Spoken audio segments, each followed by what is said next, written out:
Another little gem I found, or a big gem, I think it's a size 46. The very first suit that I had made for myself was a Harris tweed suit, and in those days Harris tweed was like carpet and indestructible stuff. Very often you'd see it in this sort of rusty sort of beige colour, or in a Lovat green. And this is an absolute classic example, Harris tweed from, I think this is a 1940s one. Really, really beautiful stuff. It's got the old beige Harris tweed label before it went all sort of red and blue. But the interesting thing about this is it's got the Society brand label. Now, this was sold by the Co-op. The Co-op used to sell a lot of school uniforms. You got these beautiful girls' gabardine raincoats, which if you wanted to buy a Burberry one like that, would probably cost you £1,500. But every schoolgirl had a navy blue gabardine. But yet, Society brand was CWS, the Cooperative Society. And this is, it's in new condition. It's like sort of never been worn, but must be older than me. Must be 70, 80 years old. Really fabulous thing. Right, another gem.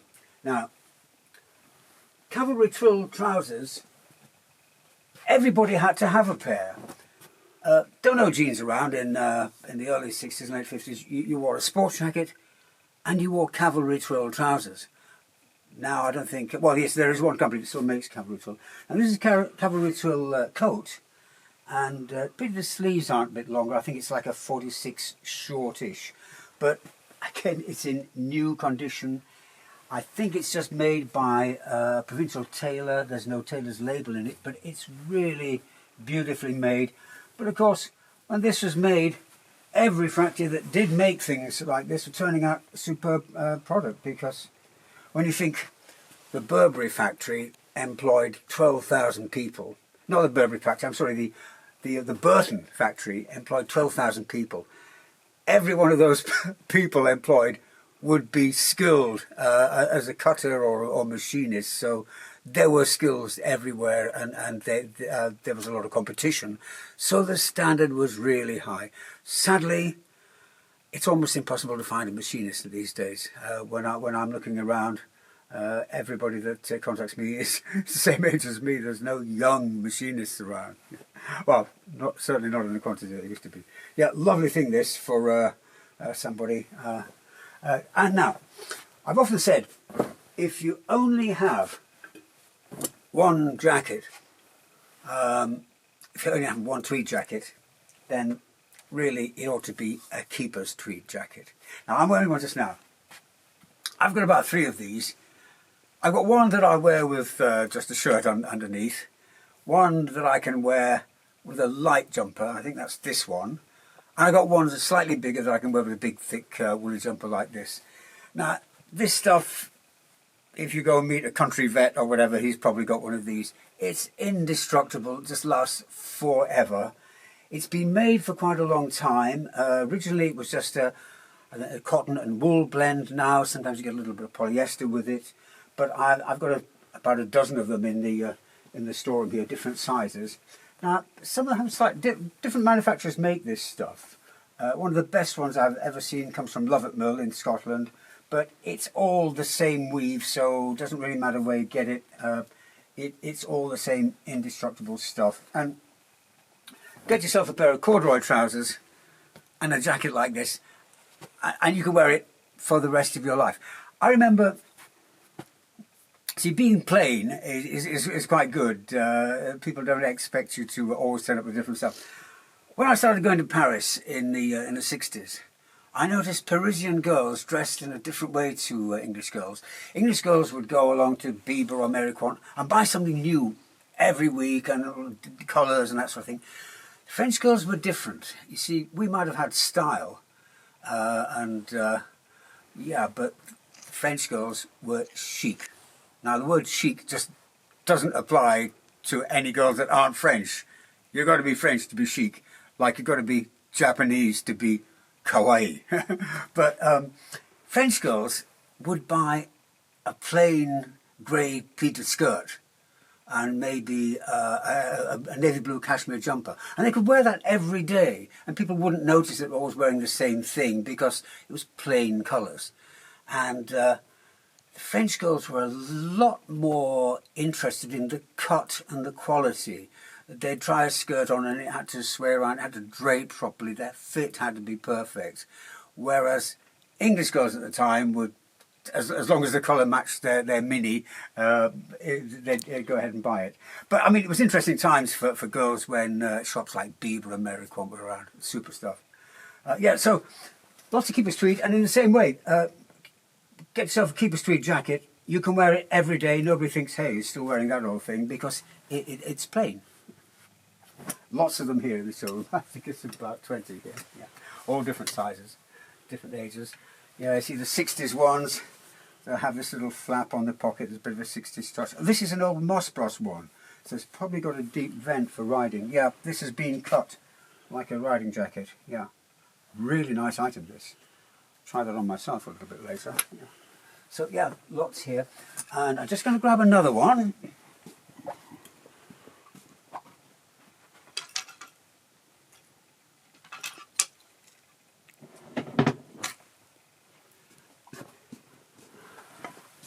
See, I have lots and lots of tweed jackets around, but when you get these little gems like this, I think this is made by Lambourne. The people that worked in my factory did their training at Lambourne. They made all the best hunt coats for Savile Row and people like Swain Aidney. This is Cavalry twill, probably made in the 1960s. Really, really beautiful quality thing. It's really sad. I think this particular company, the cloth for this, I think comes from a company called Marling and Evans. I think they're in Wiltshire somewhere, still going, so maybe check them out. I think they might still make a Cavalry twill. Yeah, beautiful thing.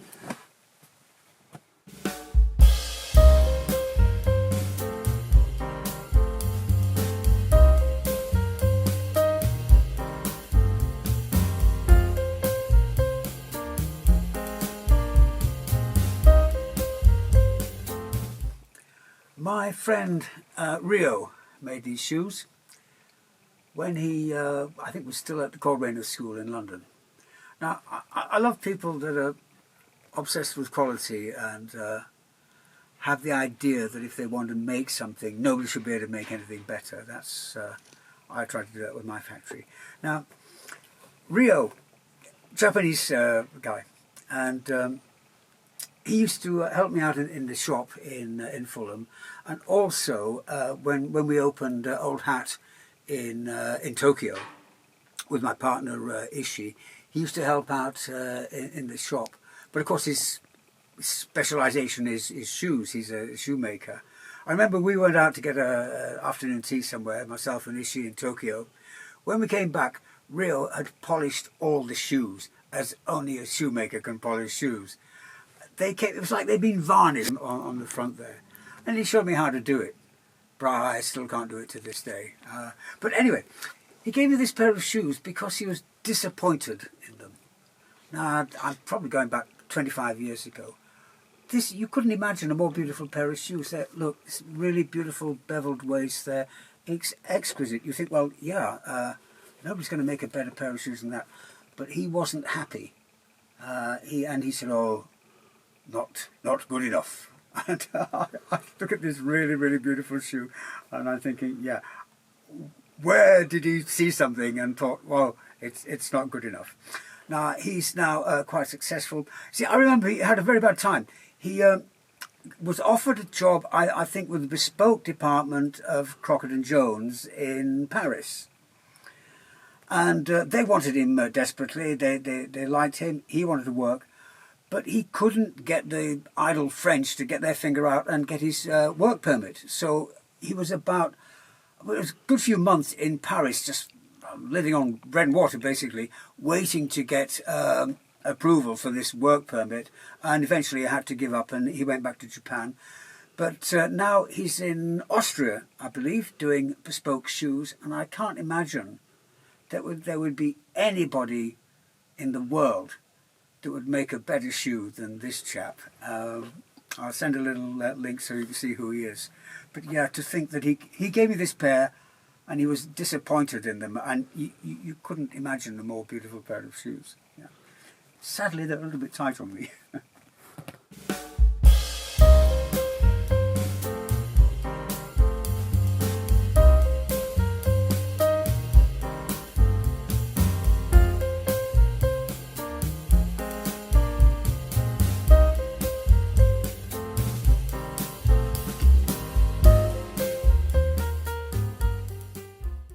it's always a little bit sad when I hear about some British manufacturing company that's closing down or closed down, will be no more.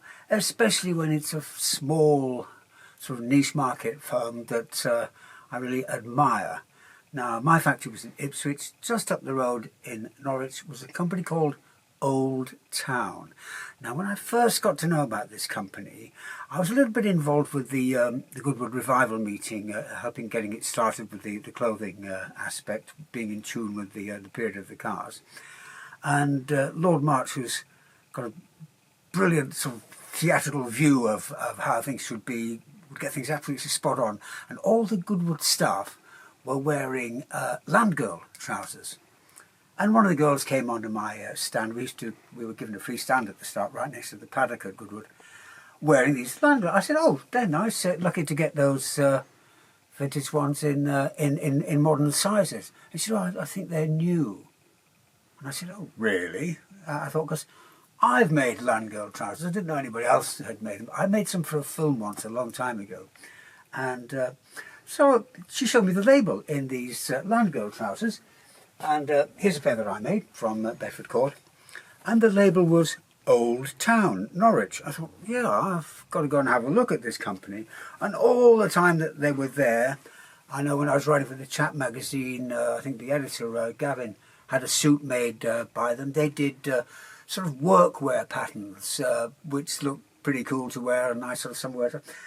Mainly from cotton drill. They did Belgian waiters' aprons and things like that. Really fabulous little firm, and I think in the last couple of months they've closed down or they're retiring or something. I always intended to pay them a visit, but never got round to it.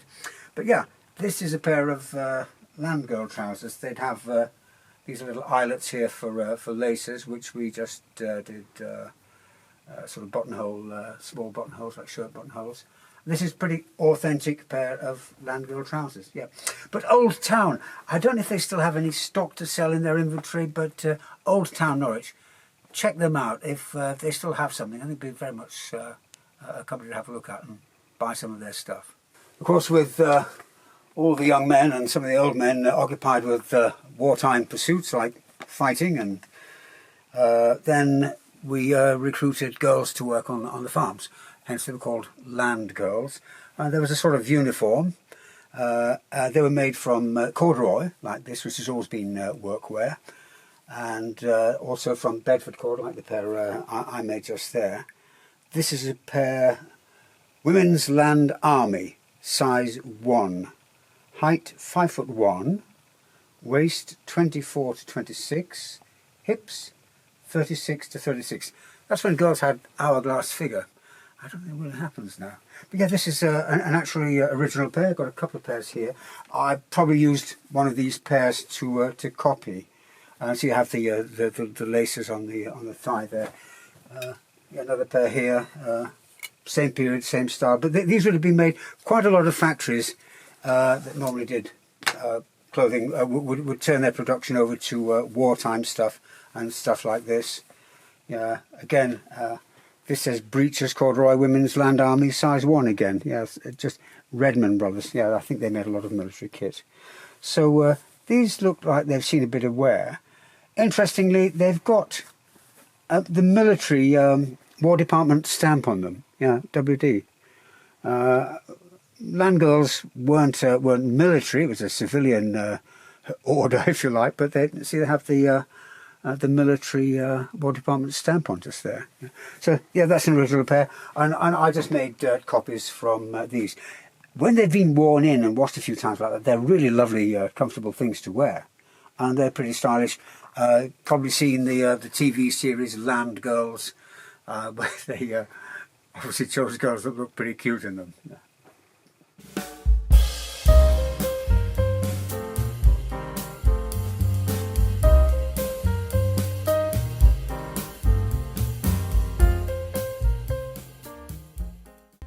Now, this kind of jacket, they're very often French, but this one's actually Swedish.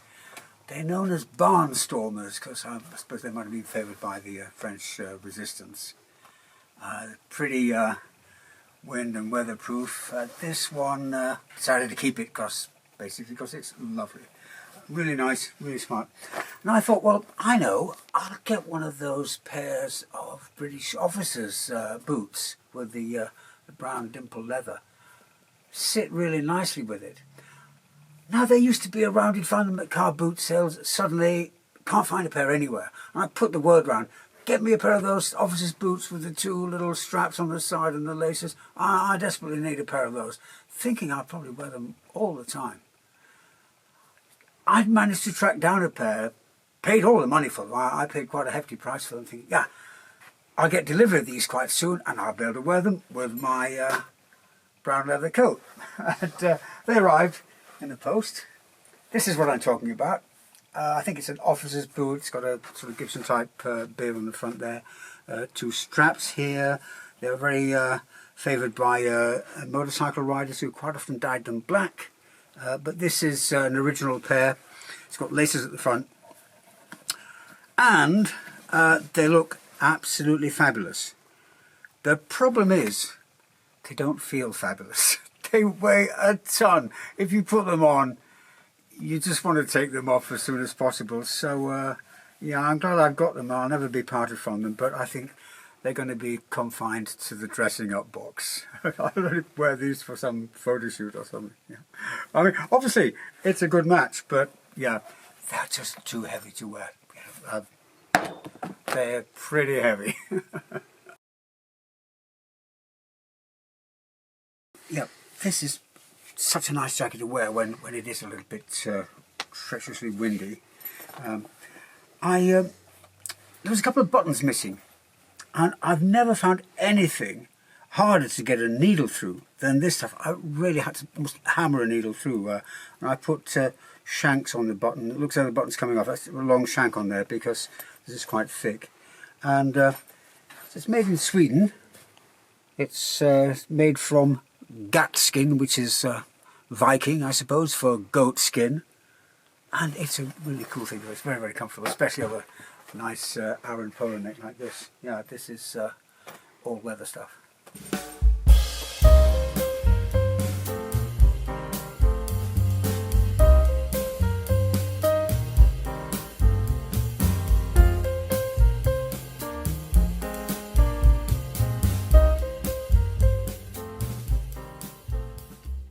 Well, it's Christmas, and this is about as far as I'm prepared to go towards a Christmas jumper. But it is a Guernsey, and it's made by the Tricoteur, who were sort of market leaders at one point. Yeah, and these, they're made for fishermen. In the old days, it was a bit of a problem because they used to make the sleeves for fishermen, and they're a bit short. When I used to sell them in the shop, I had to make sure they made the sleeves longer. And I had to really insist on that. I said, look, they won't be too long for anybody because you can turn sleeves back, but you can't make the sleeves longer if you've made them halfway up your forearm.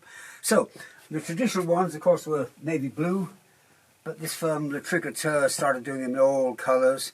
And at one point, a couple of factories left producing these, but seems to be a bit of a resurgence. They're getting a little bit expensive now, but I've got quite a lot of these in the storeroom. But I have to decide, do I wear a Guernsey or do I wear one of these?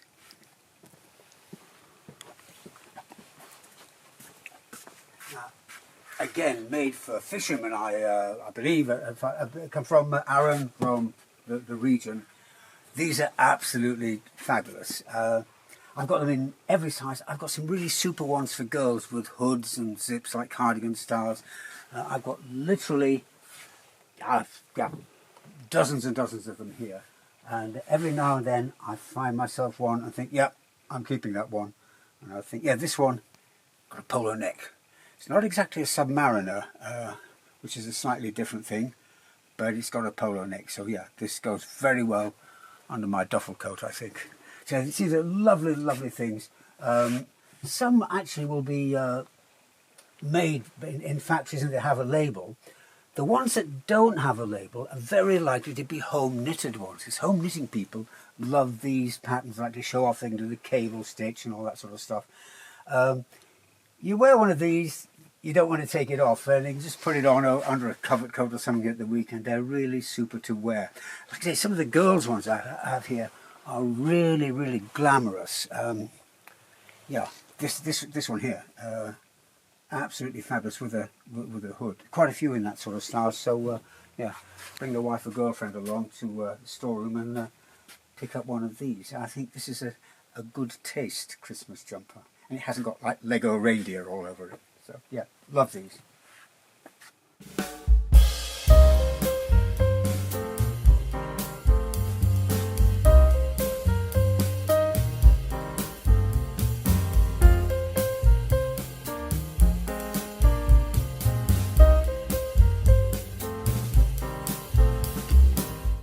I spend a lot of time in my storeroom looking for gems, and I occasionally find something I think, gosh, I'd forgotten all about that. There was a company on Jermyn Street. Now, when I first started hanging around sort of Jermyn Street when I was a young guy, very interested in clothes and stuff and going all to the right places, there was a new company called Herby Frogg. Now, they weren't old school Savile Row or it was like it was almost like they'd come from Carnaby Street with this odd name. It was like the name of a band or something, Herby Frogg. It wasn't a traditional sort of name like Greensmith and Thackeray and Hawes and Curtis, or sort of English names. Herby Frogg. And the stuff they sold, it's a bit like Cecil G. It wasn't like other people's stuff. And I just found this. Now, they made a lot of nice stuff, and of course Jermyn Street's famous more than anything for shirts. I don't remember seeing a lot of their shirts even coming in on the vintage side. But I found this. It's been interesting. This is a super lightweight blazer. You can actually see through it. There's a television over there, and if the television's on, I would be able to watch television through this jacket. It's almost like a pair of nylons. It's very breathable, it's half lined, so mine have been made a little bit for the sort of Italian or very much for the American market. And it's got ISAIA, so it's maybe Italian made, for Herby Frogg. It's a super thing. If it was my size, I'd love to have that. It'd be really nice to wear in hot places like parts of China, where I'm off soon. Lovely thing. This one is a size 46, and I'll probably be popping it on my eBay site fairly soon. Yeah, really lovely thing. And this would have been from, I suppose, 1970s, early 1980s. I think they closed down about 20 years ago. Yeah, that's it. Lovely stuff. Herby Frogg.